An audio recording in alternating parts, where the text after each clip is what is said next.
झावरिया सरगोदा झावरिया से जफर अब्बास की रिपोर्ट के मुताबिक राइज ग्रामर स्कूल झावरिया में यूनियन वीक के तकरीब का बाकायदा आगाज मुकाबला तिलावत कुरान पाक हमदुन्नात व तकारीर से किया गया।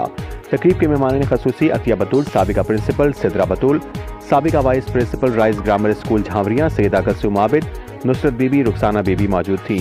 अली हसन हुरैन, तलहा मुस्तफ़ा, अब्दुल्ला काजी, हरीम फातमा, अब्दुल्ला सरफराज, अब्दुल हादी, इसहाक, लारे फातमा, अरूज फातमा, अरीज हसन, गुलाम मुर्तज़ा, हुरैन ज़ोहरा, इब्राहिम अहमद, साकिब अली, मीशा शाहिद, उरूज, हलीमा सादिया, हुरैन मुर्तज़ा ने मुकाबले में नुमाया पोजीशंस लीं। मेहमानाने खसूसी ने पोजीशन होल्डर्स में सर्टिफिकेट तकसीम किए और तलबा से खिताब करते हुए कहा कि यूनियन वीक में बच्चों की कामयाबी उन्हें एतमाद और हिम्मत देती है।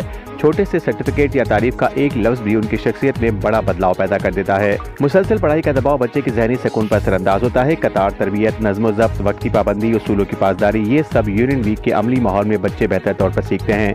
तकरीब के ख़िताम पर CEO मोहम्मद अली रज़ा और प्रिंसिपल राइज ग्रामर स्कूल झावरिया रुबा फातमा ने आए हुए मेहमानों का शुक्रिया अदा किया और उन्हें एजाज़ी सर्टिफिकेट से नवाजा। रिपोर्ट जफर अब्बास, तहसील रिपोर्टर शाहपुर झावरिया।